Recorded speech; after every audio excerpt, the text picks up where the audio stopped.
Punjabi radio ਜੋ ਐਸੇ ਸੁਣ ਰਹੇ ਸਾਰੇ ਸਰੋਤਿਆਂ ਨੂੰ ਬਲਵਿੰਦਰ ਕੌਰ ਵੱਲੋਂ ਪਿਆਰ ਭਰੀ ਸਤਿ ਸ਼੍ਰੀ ਅਕਾਲ। ਪ੍ਰੋਗਰਾਮ ਖਬਰ ਤੇ ਨਜ਼ਰ ਵਿੱਚ ਹੋਣਗੇ ਸਾਡੇ ਨਾਲ ਤੇ ਤੁਹਾਨੂੰ ਜੀ ਦੱਸਣਗੇ ਭਾਰਤ ਵਿੱਚ ਪੰਜਾਬ ਦੇ ਵਿੱਚ ਕੀ ਕੁਝ ਵਾਪਰਿਆ। ਖਬਰਾਂ ਤੇ ਨਜ਼ਰ ਮਾਰਾਂਗੇ। ਖਬਰਾਂ ਤੋਂ ਪਹਿਲਾਂ ਧੰਨਵਾਦ ਸਾਡੇ ਸਪਾਂਸਰ ਦਾ ਜਿਨ੍ਹਾਂ ਨੇ ਇਸ ਪ੍ਰੋਗਰਾਮ ਨੂੰ ਸਪਾਂਸਰ ਕੀਤਾ। ਸਭ ਤੱਕ ਪਹੁੰਚਾਇਆ ਖਾਲਸਾ ਇੰਸ਼ੋਰੈਂਸ ਏਜੰਸੀ ਸੈਨੋਜ਼ੇ 4082722500।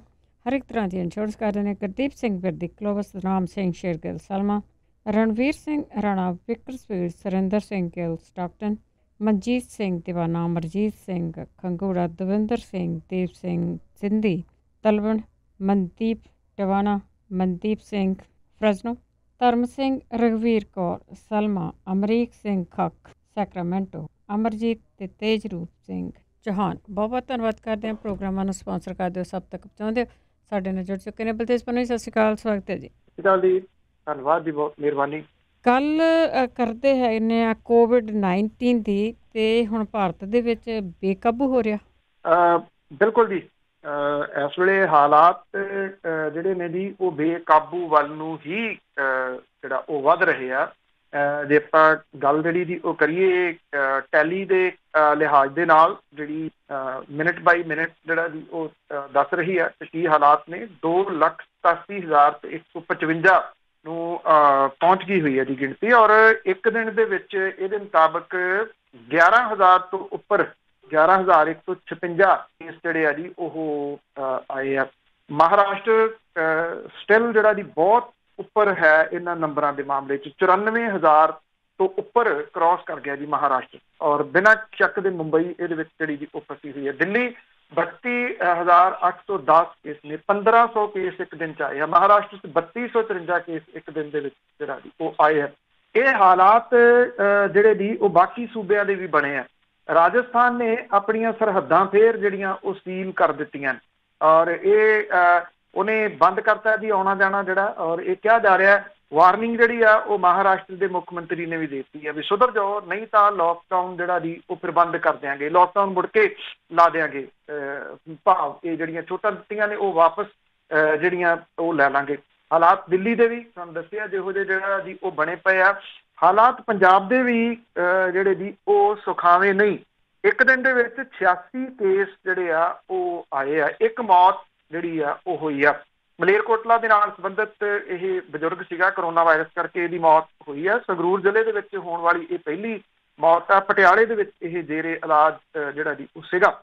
56 ਹੋ ਗਈ ਮਰਨ ਵਾਲਿਆਂ ਦੀ ਗਿਣਤੀ ਪੰਜਾਬ ਦੇ ਵਿੱਚ, ਔਰ ਅੰਕੜਾ ਜਿਹੜਾ ਜੀ ਉਹ 2800 ਨੂੰ ਕ੍ਰਾਸ ਕਰ ਗਿਆ। ਹਰਿਆਣੇ ਦੇ ਵਿੱਚ ਵੀ ਬੇਕਾਬੂ ਜਿਹੜਾ ਜੀ ਉਹ ਹੋ ਰਿਹਾ ਕਰੋਨਾ ਵਾਇਰਸ। ਪੰਜਾਬ ਸਰਕਾਰ ਨੇ ਜਿਹਨਾਂ ਨੂੰ ਕੁਆਰੰਟਾਈਨ ਕੀਤਾ ਜਾ ਰਿਹਾ ਉਹਨਾਂ ਲੋਕਾਂ ਦੀ ਪੈੜ ਨੱਪਣ ਦੇ ਵਾਸਤੇ GPS ਤਕਨੀਕ ਜਿਹੜੀ ਜੀ ਉਹ ਵਰਤਣ ਦਾ ਫੈਸਲਾ ਲਿਆ। ਇਹ ਜਿਹੜਾ ਜੀ ਇਹ ਕਿਹਾ ਜਾ ਰਿਹਾ ਕਿ ਉਹਨਾਂ ਦੇ GPS ਟਰੈਕਰ ਜਿਹੜਾ ਜੀ ਉਹ ਬੰਨਿਆ ਜਾਊਗਾ ਤਾਂ ਕਿ ਉਹਨਾਂ ਲੋਕਾਂ ਦੀਆਂ ਗਤੀਵਿਧੀਆਂ ਰਿਕਾਰਡ ਹੋ ਸਕਣ। ਲੋਕ ਟਿਕਦੇ ਨੇਗੇ, ਇਹ ਜਿਨ੍ਹਾਂ ਨੂੰ ਘਰਾਂ ਦੇ ਵਿੱਚ ਕੁਆਰੰਟਾਈਨ ਕੀਤਾ ਉਹ ਮਿਲਦੇ ਫਿਰਦੇ ਆ ਜੀ, ਲੋਕਾਂ ਨੂੰ ਮਿਲਦੇ ਫਿਰਦੇ ਆ, ਜਾ ਕੇ ਬਾਜ਼ਾਰਾਂ ਦੇ ਵਿੱਚ ਜਿਹੜਾ ਜੀ ਉਹ ਫਿਰਦੇ ਆ। ਹੁਣ ਜੇ GPS ਬੰਦ ਹੋਗੇ ਇਹਨਾਂ ਦਾ ਕੀ ਹੈ ਜੀ, ਉਹ GPS ਲਾ ਕੇ ਜਿਹੜਾ ਘਰੇ ਹੋਊਗਾ ਉਹਨੂੰ ਬੰਨ ਕੇ ਨਿਕਲ ਜਾਣਗੇ। ਲੋਕ ਨਹੀਂ ਟਿਕਦੇ, ਲੋਕਾਂ ਨੇ ਟਿਕਣਾ ਜਿਹੜਾ ਜੀ ਉਹ ਨਹੀਂ ਗਾ, ਜਿਹਦੇ ਖਮਿਆਜ਼ਾ ਜਿਹੜਾ ਉਹ ਭੁਗਤਣਾ ਪੈਣਾ। ਅਜੇ ਤਾਂ ਜਿਹੜਾ ਜੀ ਉਹ ਭੁਗਤਣਾ ਪੈਣਾ ਜਿਹੋ ਜਿਹੇ ਹਾਲਾਤ ਮੁਲਕ ਭਰ ਦੇ ਵਿੱਚ ਜਿਹੜੇ ਆ ਜੀ ਉਹ ਬਣ ਰਹੇ ਆ। ਜਿਹੜੀ ਗੱਲ ਦਿੱਲੀ ਦੇ ਉਪ ਮੁੱਖ ਮੰਤਰੀ ਸਿਸੋਦੀਆ ਹੋਰੀ ਕਹਿ ਰਹੇ ਆ ਉਸ ਗੱਲ ਦੇ ਵਿੱਚ ਦਮ ਹੈ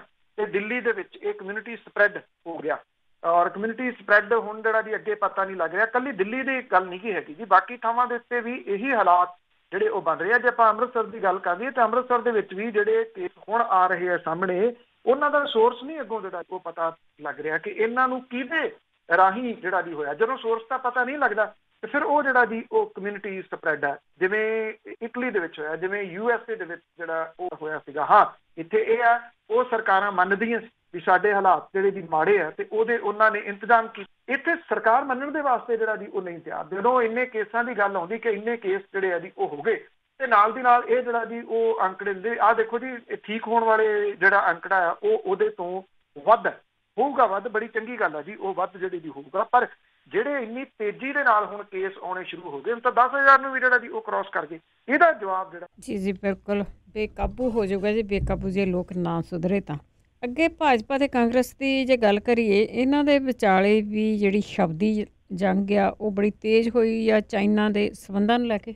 ਬਿਲਕੁਲ ਜੀ, ਦੇਖੋ ਉੱਥੇ ਭਾਰਤ ਤੇ ਚਾਈਨਾ ਦੀ ਜਿਹੜੀ ਸਰਹੱਦ ਹੈ, ਪੂਰਬੀ ਲਦਾਖ, ਉੱਥੇ ਵਿਵਾਦ ਅਜੇ ਕਿਹੜੇ ਪਾਸੇ ਨੂੰ ਜਾ ਰਿਹਾ ਜੀ, ਸਰਕਾਰੀ ਤੌਰ ਦੇ ਉੱਤੇ ਤਾਂ ਕੁਝ ਬਹੁਤਾ ਨਹੀਂ ਜਿਹੜਾ ਜੀ ਉਹ ਦੱਸਿਆ ਜਾ ਰਿਹਾ। ਚਲੋ ਜਿਹੜੀ ਟੈਨਸ਼ਨ ਸੀਗੀ ਜੀ ਉਹ ਹੱਲ ਹੋਵੇ, ਇਹ ਤਾਂ ਹਰੇਕ ਚਾਹੁੰਦਾ, ਪਰ ਜੇ ਤਾਂ ਇਹ ਰੌਲਾ ਗੋਲਾ ਪਾਕਿਸਤਾਨ ਦੇ ਨਾਲ ਪੈਂਦਾ, ਫਿਰ ਤਾਂ ਉਹਨੂੰ ਇੰਨਾ ਜ਼ਿਆਦਾ ਜਿਹੜਾ ਜੀ ਉਹ ਉਭਾਰ ਦਿੱਤਾ ਜਾਂਦਾ ਕਿ ਇੱਥੇ ਜਿਹੜੇ ਚੈਨਲ ਨੇ ਉਹ ਆਪੋ ਆਪਣੇ ਸਟੂਡੀਓ ਦੇ ਵਿੱਚ ਵਾਰ ਰੂਮ ਬਣਾ ਕੇ ਬਹਿ ਜਾਂਦੇ ਆ, ਔਰ ਫਿਰ ਉਹ ਹੱਥ ਦੇ ਵਿੱਚ ਮਜ਼ਾਈਲ ਜਿਹੜਾ ਜੀ ਉਹ ਫੜ ਕੇ ਹੋਸਟ ਆ ਨਾ, ਉਹ ਲੈ ਕੇ ਜਾਂਦਾ ਦੂਜੇ ਕਾਰਨਰ ਵੱਲ ਨੂੰ ਵੀ, ਆਹ ਦੇਖੋ ਜੀ ਇੱਥੋਂ ਮਜ਼ਾਈਲ ਜਿਹੜੀ ਚੱਲੀ ਆ ਜਾ ਕੇ ਡਿੱਗੀ ਆ ਇੱਥੇ ਇਹਨੇ ਇੰਨਾ ਨੁਕਸਾਨ ਜਿਹੜਾ ਜੀ ਉਹ ਕਰਤਾ। ਹੁਣ ਜਦੋਂ ਚਾਈਨਾ ਦੇ ਨਾਲ ਇਹ ਟਸਲ ਜਿਹੜੀ ਸਟਾਰਟ ਹੋਈ ਸੀ ਪਿਛਲੇ ਇੰਨੇ ਦਿਨਾਂ ਨੂੰ, ਸਭ ਚੁੱਪ ਨੇ ਜੀ, ਚਪਿੱਦਾ ਦੀ ਛਾਤੀ ਵਾਲੇ ਵੀ ਚੁੱਪ ਨੇ, ਕੋਈ ਨਹੀਂ ਜਿਹੜਾ ਇਸ ਮਾਮਲੇ ਦੇ ਹੋ ਰਿਹਾ, ਕੋਈ ਮਨ ਕੀ ਬਾਤ ਨਹੀਂ, ਕੋਈ ਜਨ ਕੀ ਬਾਤ ਜਿਹੜੀ ਜੀ ਉਹ ਨਹੀਂ ਜੀ, ਕੋਈ ਟਵੀਟ ਨਹੀਂ।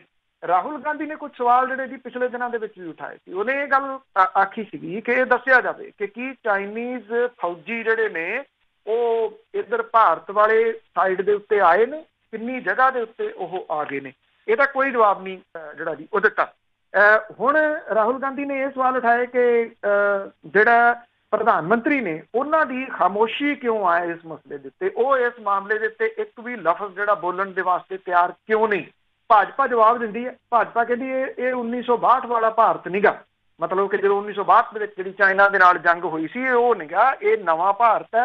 ਨਵੇਂ ਭਾਰਤ ਦੇ ਵਿੱਚ ਨਵਾਂ ਕੀ ਹੈ ਇਹ ਨਹੀਂ ਕੁਝ ਵੀ ਜਿਹੜਾ ਜੀ ਉਹ ਦੱਸ ਰਹੇ। ਭਾਜਪਾ ਆਗੂ ਰਵੀ ਸ਼ੰਕਰ ਪ੍ਰਸਾਦ ਜਿਹੜਾ ਜੀ ਉਹਨੇ ਇਹ ਗੱਲ ਕਹੀ ਹੈ ਕਿ ਰਾਹੁਲ ਗਾਂਧੀ ਹੋਰਾਂ ਨੂੰ ਇੰਨੀ ਸਮਝ ਹੋਣੀ ਚਾਹੀਦੀ ਹੈ ਕਿ ਚਾਈਨਾ ਦੇ ਨਾਲ ਜੁੜੇ ਰਣਨੀਤਿਕ ਮੁੱਦਿਆਂ ਦੇ ਬਾਰੇ ਟਵਿੱਟਰ ਦੇ ਉੱਤੇ ਸਵਾਲ ਨਹੀਂ ਪੁੱਛੇ ਜਾਂਦੇ। ਬੜੀ ਚੰਗੀ ਗੱਲ ਹੈ, ਟਵਿੱਟਰ ਦੇ ਉੱਤੇ ਵਾਕਈ ਸਵਾਲ ਨਹੀਂ ਪੁੱਛੇ ਜਾਣੇ ਚਾਹੀਦੇ, ਪਰ ਜਦੋਂ ਇਹ ਟਸਲ ਸੀਗੀ ਪਾਕਿਸਤਾਨ ਦੇ ਨਾਲ, ਉਦੋਂ ਟਵਿੱਟਰ ਦੇ ਉੱਤੇ ਜੋ ਗਾਹ ਪਾਇਆ ਹੋਇਆ ਸੀਗਾ ਭਾਰਤੀ ਜਨਤਾ ਪਾਰਟੀ ਦੇ ਆਗੂਆਂ ਨੇ, ਮੇਰਾ ਖਿਆਲ ਜਾਂ ਤਾਂ ਉਹਨਾਂ ਨੂੰ ਭੁੱਲ ਗਿਆ ਜਾਂ ਲੋਕਾਂ ਨੂੰ ਜਿਹੜਾ ਦੀ ਉਹ ਭੁੱਲ ਗਿਆ।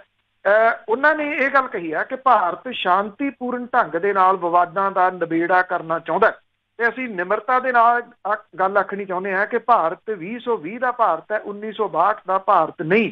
ਬਹੁਤ ਚੰਗੀ ਗੱਲ ਹੈ। ਇਹੀ ਸ਼ਬਦਾਵਲੀ ਜਿਹੜੀ ਹੈ ਜੀ ਉਹ ਪਾਕਿਸਤਾਨ ਦੇ ਵਾਸਤੇ, ਬੰਗਲਾਦੇਸ਼ ਦੇ ਵਾਸਤੇ, ਨੇਪਾਲ ਦੇ ਵਾਸਤੇ ਕਿਉਂ ਨਹੀਂ ਵਰਤੀ ਜਾਂਦੀ? ਜੇ ਵਰਤੀ ਜਾਵੇ ਤੇ ਹਾਲਾਤ ਅੱਜ ਇਸ ਤਰ੍ਹਾਂ ਦੇ ਨਾ ਬਣਦੇ ਜਿਹੋ ਜਿਹੇ ਗੁਆਂਢੀ ਮੁਲਕਾਂ ਦੇ ਨਾਲ ਬਣ ਗਏ ਹੋਏ ਆ। ਨਿਮਰਤਾ ਸਹਿਤ ਜਿਹੜੀ ਦੀ ਉਹ ਗੱਲ ਕਰਨੀ, ਇਹੀ ਤਾਂ ਪਾਲਿਸੀ ਜਿਹੜੀ ਹੋਣੀ ਚਾਹੀਦੀ ਹੈ। ਰੌਲਾ ਤਾਂ ਇਸੇ ਗੱਲ ਦਾ ਜਿਹੜਾ ਦੀ ਉਹ ਪਾਇਆ ਜਾ ਰਿਹਾ, ਪਰ ਇਹ ਨਿਮਰਤਾ ਇੱਕ ਪਾਸੇ ਕਿਉਂ ਜਿਹੜੀ ਦੀ ਉਹ ਦਿਖਾਈ ਜਾ ਰਹੀ ਹੈ, ਇਹਦੇ ਉੱਤੇ ਸਵਾਲੀਆ ਚਿੰਨ੍ਹ ਜਿਹੜੇ ਉਹ ਲੱਗ ਰਹੇ ਜੀ। ਜਿੱਥੋਂ ਡਰ ਲੱਗਦਾ ਆ ਉੱਥੇ ਨਿਮਰਤਾ ਦਿਖਾ ਲੈਂਦੇ ਆ ਜੀ। ਤੇ ਅੱਗੇ ਲੋਕਾਂ ਦੀ ਮਾਨਸਿਕ ਹਾਲਤ ਦੀ ਗੱਲ ਕਰੀਏ, ਲਾਕਡਾਊਨ ਤੋਂ ਬਾਅਦ ਬੜੇ ਮੰਦੇ ਹਾਲ ਹੋ ਗਏ ਆ। ਇੱਕ ਪੁੱਤਰ ਤੇ ਮਾਂ ਨੇ ਰਲ ਕੇ ਘਰ ਦੇ ਬੰਦੇ ਦਾ ਕਤਲ ਕਰਤਾ। ਦੇਖੋ ਇਹ ਜਿਹੜੇ ਮਾਨਸਿਕ ਹਾਲਾਤ ਨੇ ਵਿਗੜ ਰਹੇ ਆ ਜੀ, ਇੱਥੇ ਆਪਾਂ ਕਈ ਦਿਨਾਂ ਤੋਂ ਉਹਦੀ ਗੱਲ ਕਰ ਰਹੇ ਹਾਂ। 3 ਅਜਿਹੀਆਂ ਵਾਰਦਾਤਾਂ ਹੋ ਚੁੱਕੀਆਂ ਨੇ ਜਿਹਦੇ ਵਿੱਚ ਪਿਓ ਨੇ ਪੁੱਤ ਮਾਰਿਆ, ਨਸ਼ੇੜੀ, ਕਿਉਂਕਿ ਉਹ ਨਸ਼ੇ ਦੇ ਵਾਸਤੇ ਪੈਸੇ ਮੰਗਦਾ। ਕਦੀ ਪਿਓ ਪੁੱਤ ਨੂੰ ਇਉਂ ਨਹੀਂ ਮਾਰਦਾ ਹੁੰਦਾ। ਇੱਥੇ ਹੋਇਆ, ਭਰਾ ਨੇ 2 ਭਰਾਵਾਂ ਦਾ ਕਤਲ ਕੀਤਾ ਤਰਨਤਾਰਨ ਦੇ ਨੇੜੇ। ਇਹ ਮਾਨਸਿਕ ਜਿਹੜੇ ਜੀ ਉਹ ਹਾਲਾਤ ਨੇ ਜਿਹੜੇ ਦਰਸਾਉਂਦੇ ਆ। ਇੱਕ ਮਾਂ ਨੇ ਆਪਣੇ ਜਿਹੜਾ ਜੀ ਉਹ 5 ਸਾਲ ਦੇ ਬੱਚੇ ਨੂੰ ਇਸ ਕਰਕੇ ਗਲ ਕੱਟ ਕੇ ਉਹਦਾ ਮਾਰਤਾ ਵੀ ਉਹ ਇਹ ਜਿੱਦ ਕਰਦਾ ਸੀਗਾ ਮੈਂ ਦਾਦੀ ਦੇ ਨਾਲ ਸੌਣਾ। ਇਹ ਮਾਨਸਿਕ ਹਾਲਾਤ ਜਿਹੜੇ ਆ ਜੀ ਉਹ ਦਰਸਾਉਂਦਾ ਕਿ ਇਸ ਜਿਹੜੀ COVID-19 ਦੇ ਦੌਰਾਨ ਘਰਾਂ ਦੇ ਅੰਦਰ ਰਹੇ ਲੋਕ ਔਰ ਜਿਨ੍ਹਾਂ ਦੀਆਂ ਖਤਮ ਹੋ ਗਈਆਂ, ਇਨਕਮ ਖਤਮ ਹੋ ਗਈਆਂ, ਉਹ ਕਿਹੋ ਜਿਹੇ ਮਾਨਸਿਕ ਦਸ਼ਾ ਦੇ ਵਿੱਚੋਂ ਨਿਕਲ ਰਹੇ ਆ। ਇਸੇ ਤਰ੍ਹਾਂ ਦਾ ਇੱਕ ਮਾਮਲਾ ਹੁਣ ਲੁਧਿਆਣੇ ਦੇ ਵਿੱਚ ਜਿਹੜਾ ਜੀ ਪੌਸ਼ ਏਰੀਆ ਇੱਥੇ ਜਿਹੜਾ ਜੀ ਪੈਂਦਾ ਲੁਧਿਆਣੇ ਦੇ ਵਿੱਚ ਭਾਈ ਰਣਧੀਰ ਸਿੰਘ ਨਗਰ, ਉੱਥੇ ਜਿਹੜਾ ਜੀ ਇੱਕ ਜਿਹੜਾ ਰਿਟਾਇਰਡ ਆਫੀਸਰ ਸੀਗਾ, ਉਹਨੂੰ ਉਹਦੀ ਪਤਨੀ ਤੇ ਉਹਦੇ ਮੁੰਡੇ ਨੇ ਮਾਰਤਾ। ਉਹਦਾ ਵੀ ਗਲ ਕੱਟ ਕੇ ਬੇਰਹਿਮੀ ਦੇ ਨਾਲ ਉਹਦੀ ਹੱਤਿਆ ਜਿਹੜੀ ਹੈ ਜੀ ਉਹ ਕੀਤੀ ਗਈ। ਔਰ ਤੁਸੀਂ ਦੇਖੋ ਕਿ ਉਹਨਾਂ ਦੇ ਉੱਤੇ ਅਸਰ ਨਹੀਂ ਕੋਈ ਬਹੁਤਾ ਹੋਇਆ, ਮਾਰ ਦਿੱਤਾ। ਮਾਰ ਕੇ ਉੱਥੇ ਨਾਲ ਦੇ ਕਮਰੇ ਦੇ ਵਿੱਚ ਰੋਟੀ ਪਾਣੀ ਖਾਧਾ ਤੇ ਉੱਥੇ ਸੌਂ ਗਏ। ਸਵੇਰੇ ਉੱਠ ਕੇ ਖੁਦ ਰਿਸ਼ਤੇਦਾਰਾਂ ਨੂੰ ਕਤਲ ਦੀ ਸੂਚਨਾ ਦਿੱਤੀ ਵੀ ਅਸੀਂ ਉਹਨੂੰ ਰਾਤ ਜਿਹੜਾ ਉਹ ਮਾਰ ਦਿੱਤਾ। ਪੁਲਿਸ ਨੇ ਉਹਦੇ ਮੁੰਡੇ ਜਤਿੰਦਰ ਸਿੰਘ ਤੇ ਉਹਦੀ ਪਤਨੀ ਚਰਨਜੀਤ ਕੌਰ ਦੇ ਖਿਲਾਫ ਕਤਲ ਦਾ ਮਾਮਲਾ ਜਿਹੜਾ ਜੀ ਉਹ ਦਰਜ ਕੀਤਾ। ਸ਼ਾਮ ਸਿੰਘ ਜਿਹੜਾ ਜੀ IFFCO ਇਫਕੋ ਦੇ ਵਿੱਚੋਂ GM ਰਿਟਾਇਰ ਹੋਇਆ ਸੀਗਾ। ਉਹਦਾ ਕੋਈ ਝਗੜਾ ਜਿਹੜਾ ਜੀ ਹੋਇਆ ਸੀਗਾ, ਮੁੰਡਾ ਨਸ਼ੇੜੀ ਆ, ਝਗੜਾ ਫਿਰ ਉਹੋ ਜਿਹਾ ਹੀ ਜਿਹੜਾ ਜੀ ਉਹ ਹੋਊਗਾ। ਉਹ ਪੈਸੇ ਮੰਗਦਾ, ਮਾਂ ਉਹਦੀ ਸਪੋਰਟ ਕਰਦੀ ਹੈ। ਜੋ ਘਰਾਂ ਦੇ ਵਿੱਚ ਜਿਹੜਾ ਹੁੰਦਾ, ਜਿੱਥੋਂ ਅਸਲ 'ਚ ਪੰਜਾਬ ਦਾ ਬੇੜਾ ਗਰਕ ਹੋਇਆ ਨਾ ਜੀ ਚਿੱਟੇ ਵਾਲੇ ਮਾਮਲੇ ਦੇ ਵਿੱਚ, ਇਹ ਉਹੋ ਜਿਹੀ ਕਹਾਣੀ ਹੈ। ਪੁਲਿਸ ਨੇ ਉਹਨੂੰ ਫੜਿਆ, ਉਹ ਇਹ ਗੱਲ ਕਹਿੰਦਾ, ਮੈਂ ਮਾਰਿਆ, ਮੈਂ ਕਿਉਂ ਮਾਰਿਆ ਮੈਨੂੰ ਨਹੀਂ ਪਤਾ, ਪਰ ਮੈਨੂੰ ਉਹਦਾ ਅਫਸੋਸ ਕੋਈ ਨਹੀਂ ਹੈ। ਇਹ ਇੱਕ ਨਸ਼ੇੜੀ ਹੀ ਇਹ ਗੱਲ ਜਿਹੜੀ ਵੀ ਕਹਿ ਸਕਦਾ ਆਪਣੇ ਪਿਓ ਦੇ ਬਾਰੇ ਦੇ ਵਿੱਚ। ਪਿਓ ਵੀ ਉਹ ਜਿਹੜਾ GM ਰਿਟਾਇਰ ਹੋਇਆ, ਪੜ੍ਹਿਆ ਲਿਖਿਆ ਹੈ ਜੀ, ਔਰ ਭਾਈ ਰਣਧੀਰ ਸਿੰਘ ਨਗਰ ਦੇ ਵਿੱਚ ਰਹਿੰਦੇ ਆ, ਬਿਨਾਂ ਕਿਸੇ ਸ਼ੱਕ ਦੇ ਉਹਦੀ ਚੰਗੀ ਪੈਨਸ਼ਨ ਵਗੈਰਾ ਹੋਊਗੀ। ਜੇ ਉੱਥੇ ਉਹਨਾਂ ਨੇ ਘਰ ਬਣਾਇਆ ਹੋਇਆ ਭਾਈ ਰਣਧੀਰ ਸਿੰਘ ਨਗਰ ਦੇ ਵਿੱਚ, ਤੇ ਉਹ ਤਾਂ ਬਹੁਤ ਮਹਿੰਗਾ ਏਰੀਆ ਹੈ ਜੀ, ਉਸ ਜਗ੍ਹਾ ਦੇ ਉੱਤੇ ਰਹਿੰਦੇ ਆ। ਔਰ ਇਹ ਵੀ ਕਿਹਾ ਜਾਂਦਾ ਕਿ ਨਸ਼ੇ ਦੇ ਵਾਸਤੇ ਇਹ ਪੈਸੇ ਮੰਗਦਾ ਸੀਗਾ, ਔਰ ਜਿਹੜਾ ਇਹ ਤਾਂ ਕਰਕੇ ਜਿੱਥੋਂ ਜਿਹੜੀ ਦੀ ਇਹ ਕਹਾਣੀ ਜਿਹੜੀ ਉਹ ਵਿਗੜੀ ਆ। ਹੁਣ ਭਾਵੇਂ ਉਹਦਾ ਮੁੰਡਾ ਜਿਹੜਾ ਦੀ ਇਹ ਕਹੀ ਜਾਵੇ ਕਿ ਉਹ ਆਪਣੀ ਘਰਵਾਲੀ ਨੂੰ ਜਿਹੜਾ ਉਹ ਕੁੱਟਦਾ ਸੀਗਾ, ਇਸ ਕਰਕੇ ਉਹਦੀ ਬਣਦੀ ਨਹੀਂ ਸੀਗੀ, ਪਰ 75 ਸਾਲਾਂ ਦਾ ਵਿਅਕਤੀ ਆਪਣੀ ਪਤਨੀ ਨੂੰ ਕਿੰਨਾ ਕੁ ਕੁੱਟ ਸਕਦਾ, ਇਹ ਵੱਡਾ ਜਿਹੜਾ ਦੀ ਉਹ ਸਵਾਲ ਹੈ। ਜੇ ਕੁੱਟਦਾ ਤੇ ਉਹਦੀ ਸ਼ਿਕਾਇਤ ਜਿਹੜੀ ਪੁਲਿਸ ਦੇ ਕੋਲੇ ਜਿਹੜੀ ਉਹ ਕੀਤੀ ਜਾ ਸਕਦੀ ਆ। ਇਉਂ ਤੁਸੀਂ ਕਿਸੇ ਨੂੰ ਗਲ ਵੱਢ ਕੇ ਜਿਹੜਾ ਦੀ ਉਹ ਮਾਰ ਦੇਣਾ, ਕਿੰਨਾ ਨਿਰਦਈਪੁਣਾ ਜਿਹੜਾ ਦੀ ਉਹ ਲੋਕਾਂ ਦੀ ਮਾਨਸਿਕਤਾ ਦੇ ਉੱਤੇ ਅਸਰ ਕਰ ਗਿਆ। ਆਈ ਥਿੰਕ ਕਿਤੇ ਨਾ ਕਿਤੇ ਕਿਹਾ ਜਾ ਸਕਦਾ ਕਿ ਵਿਸ਼ਵ ਪੱਧਰ ਦੇ ਉੱਤੇ ਮਾਨਸਿਕ ਜਿਹੜੀ ਦਸ਼ਾ ਹੈ ਲੋਕਾਂ ਦੀ, ਉਹ ਮੇਰਾ ਖਿਆਲ ਕਾਫੀ ਵੱਡੇ ਮਾਮਲੇ ਦੇ ਉੱਤੇ ਅਸਰ ਜਿਹੜਾ ਦੀ ਉਹ ਕਰੂਗੀ, ਔਰ ਕਰਨਾ ਇੱਥੇ ਪੰਜਾਬ ਦੇ ਵਿੱਚ ਤਾਂ ਇਹਦਾ ਅਸਰ ਪੈਣਾ ਸ਼ੁਰੂ ਹੋ ਗਿਆ ਜੀ। ਸਾਰੀ ਦੁਨੀਆ ਤੇ ਪਊਗਾ ਜੀ ਇਸ ਦਾ ਅਸਰ ਤਾਂ। ਅੱਗੇ ਗੱਲ ਕਰਦੇ ਹਾਂ ਬੇਰੁਜ਼ਗਾਰੀ ਦੀ, ਸਿਰੇ ਤੇ ਚੜੀ ਹੋਈ ਆ, ਪੜ੍ਹੇ ਲਿਖੇ ਜਿਹੜੇ ਨੌਜਵਾਨ ਆ ਝੋਨਾ ਲਾ ਰਹੇ। ਬਿਲਕੁਲ ਜੀ, ਦੇਖੋ ਜਿਹੜਾ ਪੰਜਾਬੀ ਹੈ ਉਹ ਇੱਥੇ ਪੰਜਾਬ ਦੇ ਵਿੱਚ ਕੰਮ ਨਹੀਂ ਕਰਦਾ, ਉਹ ਵਿਦੇਸ਼ ਦੇ ਵਿੱਚ ਜਾ ਕੇ ਕੋਈ ਵੀ ਜਿਹੜਾ ਦੀ ਉਹ ਕੰਮ ਕਰਨ ਦੇ ਵਾਸਤੇ ਤਿਆਰ ਹੋ ਜਾਂਦਾ। ਜੋ ਪਿੰਡਾਂ ਦੇ ਹਾਲਾਤ ਬਣੇ ਹੋਏ ਆ, ਮੈਂ ਕਈ ਦਿਨਾਂ ਤੋਂ ਜਿਹੜਾ ਦੀ ਉਹ ਸਾਂਝਾ ਕਰ ਰਿਹਾ ਕਿ ਪਿੰਡਾਂ ਦੇ ਵਿੱਚ ਜਿਹੜੇ ਟਕਰਾਓ ਦੇ ਹਾਲਾਤ ਨੇ ਉਹ ਕਿਉਂ ਬਣ ਰਹੇ ਆ, ਅੜੇ ਆ। ਦੋਨੋਂ ਧਿਰਾਂ ਜਿਹੜੀਆਂ ਉਹਨਾਂ ਦੀ ਧੌਣ ਚ ਕਿੱਲਾ, ਚਾਹੇ ਉਹ ਕਿਸਾਨ ਨੇ ਤੇ ਚਾਹੇ ਉਹ ਮਜ਼ਦੂਰ ਨੇ, ਇਹਨਾਂ 'ਚ ਕੋਈ ਘੱਟ ਨਹੀਂ ਗਾ। ਜਿਸ ਤਰ੍ਹਾਂ ਦੇ ਮਤੇ ਪਾ ਕੇ ਪਾਸ ਕੀਤੇ ਜਾ ਰਹੇ ਆ ਕਿ ਜੀ ਜਿਹੜੇ ਪੰਜਾਬੀ ਮਜ਼ਦੂਰ ਨੇ, ਲੋਕਲ ਮਜ਼ਦੂਰ ਨੇ, ਉਹਨੂੰ 3000 ਕਿੱਲੇ ਦਾ, ਤੇ ਜਿਹੜਾ ਪ੍ਰਵਾਸੀ ਮਜ਼ਦੂਰ ਆ ਉਹਨੂੰ 2500 ਕਿੱਲੇ ਦਾ। ਉੱਥੇ ਤੁਸੀਂ ਡਿਸਕ੍ਰਿਮੀਨੇਸ਼ਨ ਕਿਉਂ ਕਰ ਰਹੇ ਹੋ ਜੀ? ਮਜ਼ਦੂਰ ਤੇ ਝੋਨਾ ਲਾਉਣ ਵਾਲੇ ਉਹ ਇੱਕੋ ਜਿਹੇ ਕਿਉਂ ਨਹੀਂ? ਫਿਰ ਤਾਂ ਗੱਲ ਜਿਹੜੀ ਜੀ ਉਹਦੇ ਦੂਜੇ ਪਾਸੇ, ਔਰ ਇਹ ਮਤੇ ਪਾ ਕੇ ਉਹਨਾਂ ਦੀ ਅਰਦਾਸ ਗੁਰਦੁਆਰਿਆਂ 'ਚ ਕੀਤੀ ਜਾ ਰਹੀ ਹੈ, ਗੁਰਦੁਆਰਿਆਂ ਦੇ ਸਪੀਕਰਾਂ ਦੇ ਵਿੱਚੋਂ ਇਹਦੀ ਅਨਾਊਂਸਮੈਂਟ ਜਿਹੜੀ ਹੈ ਜੀ ਉਹ ਕੀਤੀ ਜਾ ਰਹੀ ਹੈ। ਦੂਜੇ ਪਾਸੇ ਜਿਹੜੇ ਮਜ਼ਦੂਰ ਨੇ ਉਹ ਇਹ ਕਹਿੰਦੇ ਇਦੋਂ ਘੱਟ ਲਿਆ ਤੇ ਅਸੀਂ 10,000 ਰੁਪਇਆ ਜੁਰਮਾਨਾ ਕਰਾਂਗੇ, ਉਹ ਆਪਣੇ ਗੁਰਦੁਆਰਿਆਂ ਦੇ ਵਿੱਚੋਂ ਅਨਾਊਂਸਮੈਂਟ ਜਿਹੜੀ ਹੈ ਜੀ ਉਹ ਕਰ ਰਹੇ ਆ। ਇਹ ਐਕਚੁਅਲੀ ਡਿਸਟ੍ਰਿਕਟ ਮਾਨਸਾ ਦੇ ਵਿੱਚ ਇੱਕ ਨੌਜਵਾਨ ਹੈ ਜੀ, ਉਹ ਮੂੰਹ ਸਿਰ ਲਪੇਟ ਕੇ ਝੋਨਾ ਲਾ ਰਿਹਾ, MA B.Ed ਪਾਸ ਹੈ, ਟੈਟ ਪਾਸ ਹੈ। ਟੈਟ ਜਿਹੜਾ ਜੀ ਇਹ ਬਹੁਤ ਔਖਾ ਟੈਸਟ ਹੈ, ਟੀਚਰ ਦੇ ਵਾਸਤੇ ਕੰਪਲਸਰੀ ਜਿਹੜਾ ਜੀ ਉਹ ਕੀਤਾ ਹੋਇਆ ਕਿ ਜੇ ਟੀਚਿੰਗ ਲਾਈਨ ਦੇ ਵਿੱਚ ਜਿਹਨੇ ਆਉਣਾ ਉਹਨੂੰ ਇਹ ਟੈਸਟ ਜਿਹੜਾ ਟੈਟ ਟੈਸਟ ਹੈ ਉਹ ਪਾਸ ਕਰਨਾ ਜ਼ਰੂਰੀ ਹੁੰਦਾ। ਜਦੋਂ ਕਰਫਿਊ ਦੇ ਦਿਨ ਸੀਗੇ ਉਹਨਾਂ ਦੇ ਦੌਰਾਨ ਉਹ ਇੱਟਾਂ ਵਾਲੇ ਭੱਠੇ ਦੇ ਉੱਤੇ ਕੰਮ ਕਰਦਾ ਰਿਹਾ, ਇੱਟਾਂ ਜਿਹੜਾ ਜੀ ਉਹ ਥੱਪਦਾ ਰਿਹਾ। ਔਰ ਹੁਣ ਝੋਨੇ ਦੀ ਲਵਾਈ ਜਦੋਂ ਆਈ ਤਾਂ ਗਰੀਬ ਘਰ ਦਾ ਜੀ ਨੌਕਰੀ ਵਾਸਤੇ ਹੀਲੇ ਵਸੀਲੇ ਜਿਹੜੇ ਉਹ ਕੀਤੇ, ਪਰ ਉਹ ਹੀਲੇ ਵਸੀਲੇ ਜਿਹੜੇ ਦੀ ਉਹ ਕੰਮ ਨਹੀਂ ਆਏ, ਜਿਹਦੇ ਕਰਕੇ ਹੁਣ ਉਹ ਪਹਿਲਾਂ ਤਾਂ ਇੱਟਾਂ ਦੇ ਭੱਠੇ ਦੇ ਉੱਤੇ ਲੱਗਿਆ ਰਿਹਾ। ਹੁਣ ਜਦੋਂ ਇਹ ਝੋਨੇ ਦਾ ਸੀਜ਼ਨ ਆਇਆ ਤੇ ਉਹਨੇ ਝੋਨਾ ਲਾਉਣਾ ਸ਼ੁਰੂ ਕਰਤਾ ਜੀ। ਜਿਹੜੇ ਲੋਕ ਨੇ, ਦੇਖੋ ਲੋਕ ਕਿਸੇ ਪਾਸੇ ਟਿਕਣ ਨਹੀਂ ਦਿੰਦੇ, ਖਾਸ ਤੌਰ ਦੇ ਉੱਤੇ ਜਿਹੜੀ ਧੌਣ ਚ ਕਿੱਲੇ ਵਾਲੀ ਜਿਹੜੀ ਗੱਲ ਮੈਂ ਕਹੀ ਸੀ, ਮੈਂ ਪਿੱਛੇ ਜੇ ਲਿਖਿਆ ਸੀ ਕਿ ਜਿਹੜੀ ਕੁਛ ਮਹੀਨੇ ਪਹਿਲਾਂ ਕਿ ਇੱਕ ਜਿਹੜੀ ਫੂਡ ਚੇਨ ਹੈ ਉਹਦੇ ਉੱਤੇ ਖੜੇ ਜਿਹੜੇ ਨੌਜਵਾਨ ਉਹ ਆਪਸ ਚ ਗੱਲਬਾਤ ਕਰ ਰਹੇ ਸੀਗੇ, ਤਾਂ ਇੱਕ ਕਹਿੰਦਾ ਦੂਜੇ ਨੂੰ ਵੀ ਤੈਨੂੰ ਵੀ ਲਵਾ ਦਈਏ ਇੱਥੇ ਜਿਹੜਾ ਜੀ ਇਸ ਚੇਨ ਦੇ ਉੱਤੇ ਦੇਖ ਕੰਮ ਕਰ ਰਹੇ ਮੁੰਡੇ। ਤੇ ਉਹ ਜਿਹੜਾ ਦੂਸਰਾ ਸੀ ਨਾ, ਜਿਹੜੀ ਉਹਦੀ ਵਰਡਿੰਗ ਸੀ ਉਹ ਮਾਨਸਿਕਤਾ ਹੈ, ਉਹ ਕਹਿੰਦਾ ਵੀ ਤੈਨੂੰ ਕੀ ਲੱਗਦਾ ਵੀ ਜੱਟ ਹੁਣ ਫਰਾਈਆਂ ਤਲੂਗਾ ਜੀ? ਇਹ ਫਰਾਈਆਂ ਬਾਹਰ ਜਾ ਕੇ ਤਲੀਆਂ ਜਿਹੜੀਆਂ ਦੀ ਉਹਨਾਂ ਨੂੰ ਚੰਗੀਆਂ ਲੱਗਦੀਆਂ।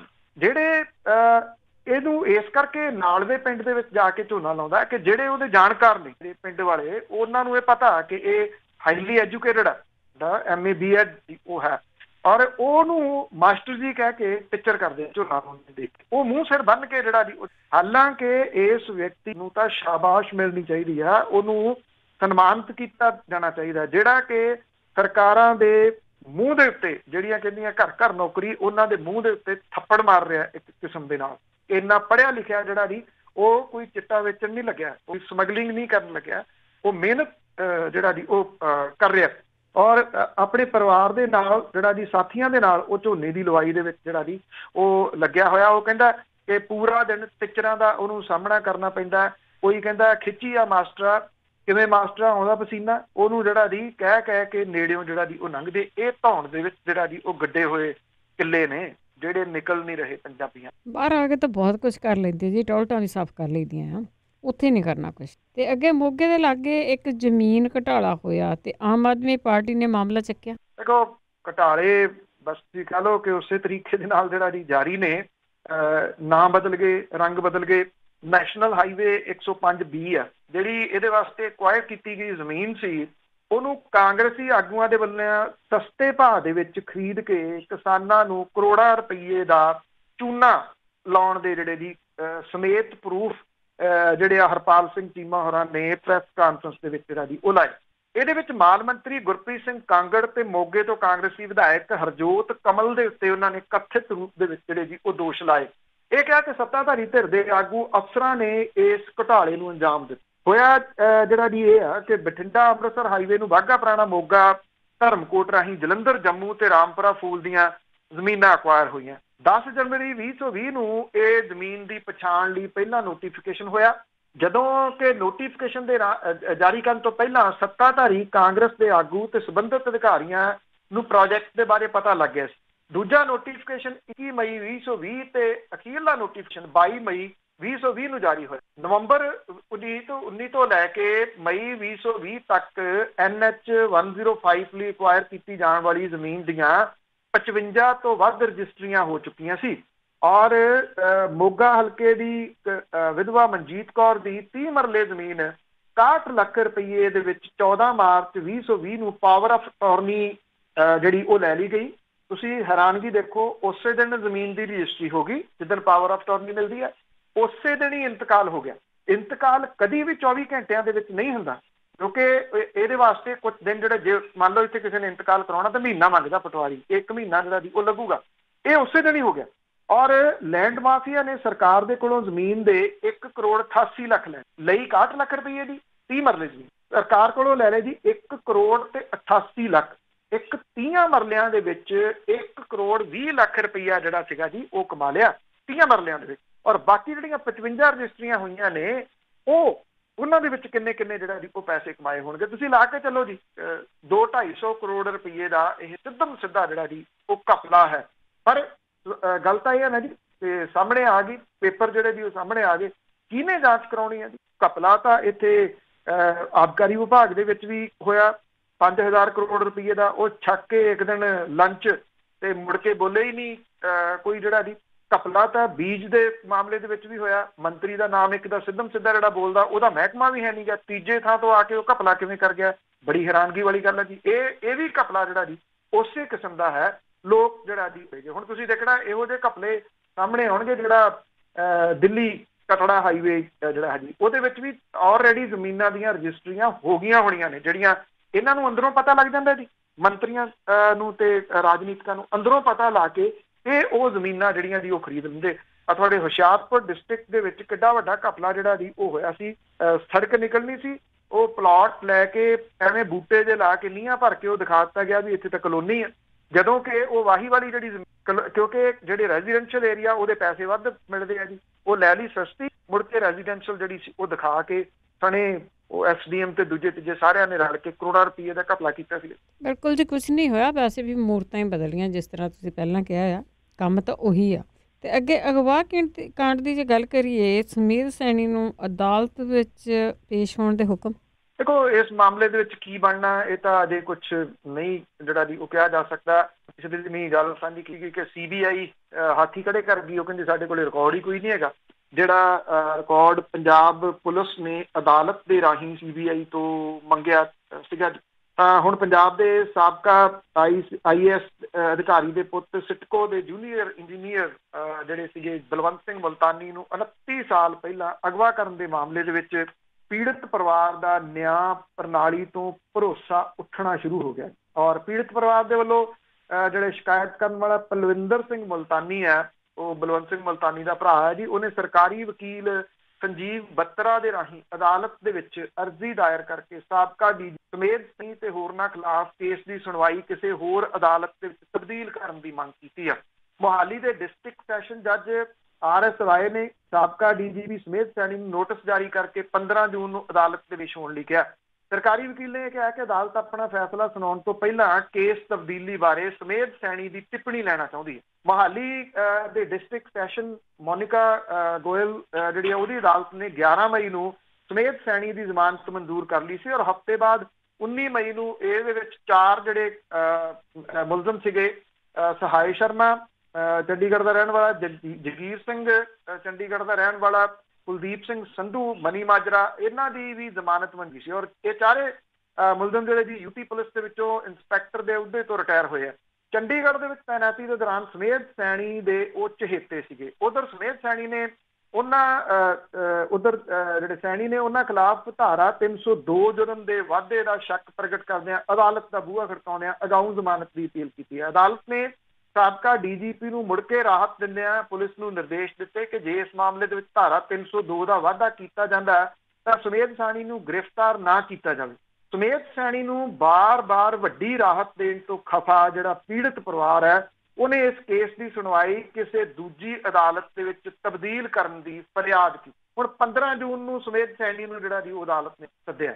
ਸਵਾਲ ਜਿਹੜਾ ਨਾ ਜੀ ਵੱਡਾ ਇਹ ਖੜਾ ਹੋ ਰਿਹਾ ਕਿ ਜਿਹੜਾ ਪੀੜਤ ਪਰਿਵਾਰ ਹੈ, ਜਿਹੜਾ ਉਹ ਸ਼ੱਕ ਪ੍ਰਗਟ ਕਰ ਰਿਹਾ, ਉਹਦੇ ਵਾਸਤੇ ਵੀ ਜਿਹੜਾ ਕਥਿਤ ਰੂਪ ਦੇ ਵਿੱਚ ਦੋਸ਼ੀ ਹੈ, ਚਲੋ ਉਹਦੇ ਦੋਸ਼ੀ ਨੂੰ ਠਹਿਰਾਇਆ ਗਿਆ, ਕਥਿਤ ਦੋਸ਼ੀ ਹੈ, ਉਹਨੂੰ ਸੱਦਿਆ ਗਿਆ ਵੀ ਉਹਨੂੰ ਪੁੱਛਿਆ ਜਾਵੇ ਵੀ ਤੇਰਾ ਵੀ ਕਲੀਨ ਕਰਦੀ ਹੈ। ਇਹ ਪੁੱਛਿਆ ਤਾਂ ਪੀੜਤ ਪਰਿਵਾਰ ਨੂੰ ਜਾਣਾ ਚਾਹੀਦਾ, ਪੁੱਛਿਆ ਦੂਜੇ ਨੂੰ ਜਾਣਾ। ਤੇ ਇਹੀ ਤਾਂ ਹੀ ਤਾਂ ਕਹਿੰਦੇ ਲੋਕੀ ਵੀ ਨਿਆਂ ਮਿਲਣ ਦੀ ਕੋਈ ਆਸ ਨਹੀਂ ਇੱਥੇ ਹੈਗੀ।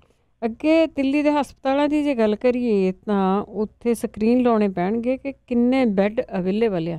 ਦੇਖੋ, ਦਿੱਲੀ ਦੇ ਹਾਲਾਤ, ਮੁੰਬਈ ਦੇ ਹਾਲਾਤ ਉਹ ਬੇਕਾਬੂ ਹੋ ਜਾ ਰਹੇ ਆ। ਔਰ ਅਰਵਿੰਦ ਕੇਜਰੀਵਾਲ ਨੇ ਇਹ ਗੱਲ ਕਹੀ ਹੈ ਕਿ ਜਿਹੜਾ ਲੈਫਟੀਨੈਂਟ ਗਵਰਨਰ ਨੇ, ਅਸੀਂ ਉਹਨਾਂ ਦੇ ਆਦੇਸ਼ ਤਾਂ ਮੰਨਾਂਗੇ। ਉਹਨਾਂ ਨੇ ਇਹ ਗੱਲ ਕਹੀ ਕਿ ਅਸੀਂ ਕੰਟਰੋਵਰਸੀ ਨਹੀਂ ਕੋਈ ਕਿਸੇ ਕਿਸਮ ਦੀ ਜਿਹੜੀ ਚਾਹੁੰਦੇ, ਜਿਹੜਾ ਉਹਨਾਂ ਦਾ ਫੈਸਲਾ ਉਹ ਰੱਦ ਦਿੱਤਾ ਸੀਗਾ। ਪਰ ਉਹਨਾਂ ਨੇ ਇਹ ਗੱਲ ਜ਼ਰੂਰ ਕਹੀ ਹੈ ਕਿ ਜੁਲਾਈ ਦੇ ਅਖੀਰ ਤੱਕ 1.5 ਲੱਖ ਬੈੱਡ ਦੀ ਜ਼ਰੂਰਤ ਹੋਊਗੀ। ਔਰ ਉਹਨਾਂ ਨੇ ਕਿਹਾ ਕਿ 80,000 ਬੈੱਡਾਂ ਦੀ ਜ਼ਰੂਰਤ ਤਾਂ ਦਿੱਲੀ ਦੇ ਲੋਕਾਂ ਦੇ ਵਾਸਤੇ ਹੀ ਜਿਹੜਾ ਦੀ ਉਹ ਪਊਗੀ।